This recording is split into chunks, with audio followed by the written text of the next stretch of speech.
Hello दोस्तों, rising IAS में आप लोगों का हार्दिक स्वागत है। आज का वीडियो आप लोगों के लिए बहुत ही इम्पोर्टेंट है क्योंकि इस वीडियो में मैं आप लोगों को जेपीएससी की नवीनतम संशोधित सिलेबस की संपूर्ण जानकारी दूंगा और मैं इस वीडियो में जो भी आपको बताऊं उसे कृपया कर आप लोग नोट डाउन करें, क्योंकि किसी भी परीक्षा में अगर आपको पास होना है तो उसके संपूर्ण सिलेबस की जानकारी आपको होना बहुत ही आवश्यक होती है। तो चलिए हम लोग शुरू करते हैं जेपीएससी के प्रारंभिक परीक्षा 2020 के सिलेबस को। जेपीएससी की जो प्रारंभिक परीक्षा है उसे दो पेपरों में बांटा गया है। पहला पेपर जीएस का होता है और दूसरा जो है झारखंड स्पेशल का होता है। तो बारी बारी करके हम लोग जो है हर एक पेपर को देखते हैं। तो पेपर फर्स्ट में टोटल प्रश्न आप लोगों के 100 होंगे, जिसके मार्क्स जो है टोटल मार्क्स 200 होंगे और समय 2 घंटा आप लोगों को दिया जाएगा। और इसे अलग अलग सेक्शनों में बांटा गया है, तो हम लोग अलग अलग सेक्शन को बारी बारी देखते हैं। पहला है भारत का इतिहास, जिसमें टोटल 15 प्रश्न पूछे जाएंगे और वो 3 सेक्शन में बटा हुआ है। प्राचीन इतिहास यानी प्राचीन भारत का इतिहास, दूसरा मध्यकालीन भारत और तीसरा आधुनिक भारत। उसके बाद दूसरे सेक्शन में आते हैं तो भारत का भूगोल, इससे 10 प्रश्न पूछे जाएंगे।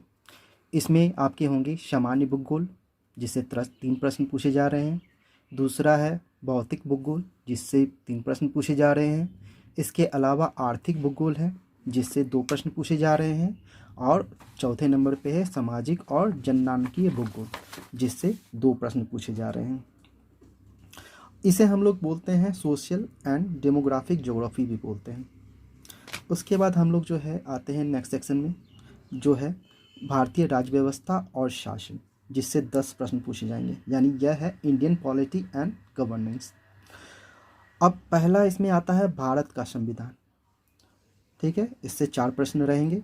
दूसरा आता है लोक प्रशासन और सुशासन, जिससे 4 प्रश्न रहेंगे। उसके बाद आता है विकेंद्रीकरण, जिसमें पंचायत और नगर पालिका आता है, यानी कि ये है डिसेंट्रलाइजेशन, जिसमें पंचायत हैं और म्यूनसिपैलिटी है। उसके बाद नेक्स्ट सेक्शन में जाते हैं, डी नंबर हम लोग आर्थिक और टिकाऊ धारणीय विकास, जिसका मतलब होता है इकोनॉमिक एंड सस्टेनेबल डेवलपमेंट। इसको देखते हैं हम लोग, इससे 10 प्रश्न रहेंगे। पहला सेक्शन जो होगा भारतीय अर्थव्यवस्था के आधारभूत लक्ष्य, basic feature of Indian economy, जिससे 4 प्रश्न होंगे। फिर सेकेंड में आएगा धारणीय विकास और आर्थिक मुद्दे, यानी कि sustainable development and economic issue, जिससे भी 4 प्रश्न आएंगे। उसके बाद आता है आर्थिक सुधार और वैश्वीकरण, जिससे 2 प्रश्न होंगे। इसको हम लोग बोलते हैं इकोनॉमिक रिफॉर्म्स एंड ग्लोबलाइजेशन। इसके बाद नेक्स्ट सेक्शन आता है हम लोगों का विज्ञान और प्रौद्योगिकी, जिससे 15 प्रश्न पूछे जाएंगे। बहुत ही इंपॉर्टेंट सेक्शन है, जिसका पहला होगा सामान्य विज्ञान, जो जनरल साइंस अपना लोग बचपन से पढ़ते आ रहे हैं। दूसरा है कृषि और तकनीकी विकास, उससे भी 6 प्रश्न पूछे जाएंगे। उसके बाद आता है सूचना और संचार तकनीकी, जिससे 3 प्रश्न पूछे जाएंगे। अगले सेक्शन में हम लोग चलते हैं, जो है कि झारखंड से जुड़े प्रश्न, इससे 10 प्रश्न पूछे जाएंगे, जो इतिहास से होगा, झारखंड का इतिहास से होगा, फिर यहाँ के समाज से होगा, संस्कृति से होगा, विरासत से जुड़ी प्रश्न होंगे, साथ ही साथ सामान्य अभिरुचि से भी होगा। अब हम लोग अगले सेक्शन में फिर जा रहे हैं, जी नंबर राष्ट्रीय और अंतर्राष्ट्रीय समसामयिक घटनाएं, यानी कि करंट अफेयर्स जो होते हैं, उससे आपके 15 प्रश्न होंगे। ये भी बहुत ही इंपॉर्टेंट है। और उसके अलावा आपका एक और सेक्शन है एच नंबर बहुविध प्रकृति के प्रश्न, इसको हम लोग मिसलेनियस बोलते हैं, प्रश्न बोलते हैं, जिसमें 15 प्रश्न हैं।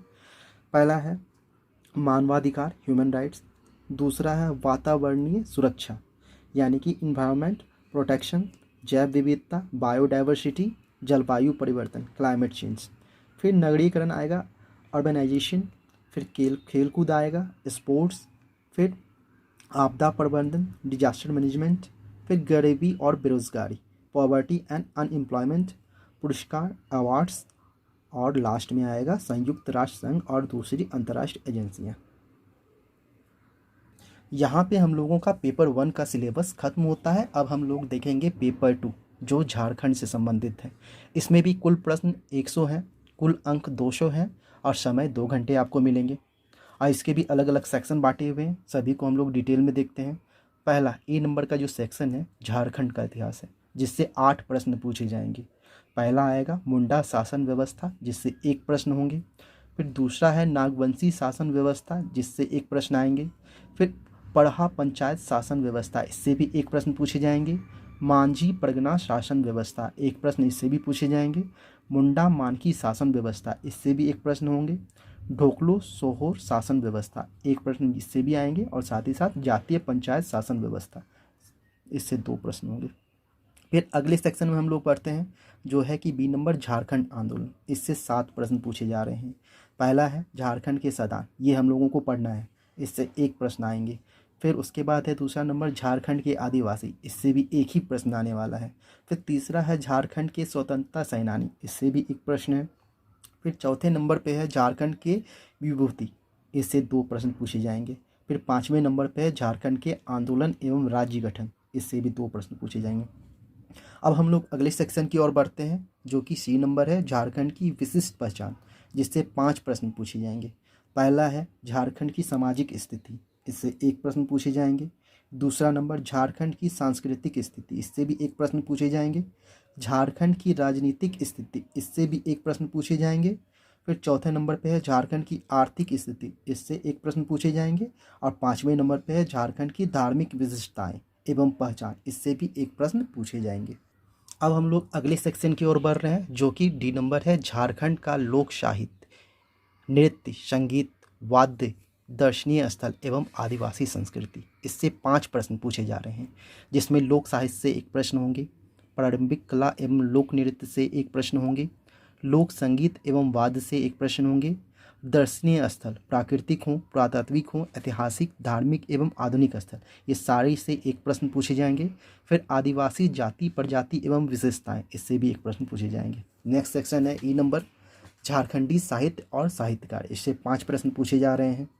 फिर एफ नंबर नेक्स्ट सेक्शन जो है झारखंड के प्रमुख शिक्षण संस्थान, उससे भी 3 प्रश्न पूछे जा रहे हैं।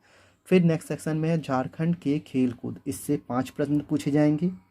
फिर नेक्स्ट सेक्शन में है झारखंड के भूमि संबंधित कानून, ये बहुत ही इंपॉर्टेंट है और इसे हम लोग अच्छी तरह से पढ़ेंगे। ये VVI हो गया आपका, इसको एकदम ध्यान लगा के आप लोगों को पढ़ना है। जिसमें पहला नंबर छोटा नागपुर काश्तकारी अधिनियम आता है, जिससे 5 प्रश्न पूछे जाते हैं, जिसे CNT हम लोग बोलते हैं। फिर दूसरे नंबर में संथाल प्रगना काश्तकारी अधिनियम आता है, जिसे हम लोग SPT बोलते हैं, इससे भी 5 प्रश्न पूछे जाएंगे। और अन्य राज्य परक अधिनियम, इससे 2 प्रश्न पूछे जाएंगे। इसके साथ ही हम लोग अगले सेक्शन की ओर बढ़ते हैं 1947 से राज्य में आर्थिक विकास का इतिहास। झारखंड का भूगोल इसी में आएगा, जंगल, नदी, पहाड़, पर्वत, खान, खनिज आदि, ये सारे चीज़ हमें पढ़ने हैं। इससे 10 प्रश्न आएंगे, ये भी बहुत ही इंपॉर्टेंट है, इसे हम लोग डिटेल में पढ़ेंगे। फिर नेक्स्ट सेक्शन है जे नंबर झारखंड की औद्योगिक नीति, विस्थापन और पुनर्वास नीति एवं अन्य नीतियाँ, इसे 6 प्रश्न है, इसे भी पढ़ा जाएगा। झारखंड के प्रमुख उद्योग का नाम और स्थान तथा औद्योगिक विकास, इससे 5 प्रश्न है, ये भी जरूरी है। झारखंड की प्रमुख योजनाएं एवं उपयोजनाएं, इससे 5 प्रश्न पूछे जाएंगे। झारखंड में जंगल प्रबंधन एवं वन्य जीव जंतु संरक्षण कार्य, इससे 5 प्रश्न पूछे जाएंगे। झारखंड राज्य के पर्यावरण संबंधित तथ्य, हो रहे पर्यावरण परिवर्तन एवं उसके अपशमन यानी कि मिटिगेशन एवं अनुकूलन, एडेप्टेशन संबंधित विषय, 7 प्रश्न इससे पूछे जाएंगे। नेक्स्ट सेक्शन है झारखंड में आपदा प्रबंधन, डिजास्टर मैनेजमेंट, इससे 5 प्रश्न पूछे जाएंगे। साथ ही साथ लास्ट जो इसका सेक्शन है झारखंड से संबंधित विविध तथ्यों एवं समसामयिक घटना यानी करंट, ये 7 प्रश्न के होंगे। ये तो था JPSC का संपूर्ण सिलेबस। अब हम लोग इस सिलेबस को टॉपिक वाइज जितने भी अभी हम लोग ने देखा उसे पढ़ेंगे हर एक दिन।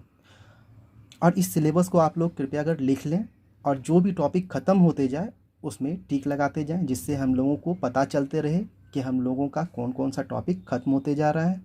ओके, और हम लोग झारखंड से स्टार्ट करेंगे पढ़ना। Okay, thank you.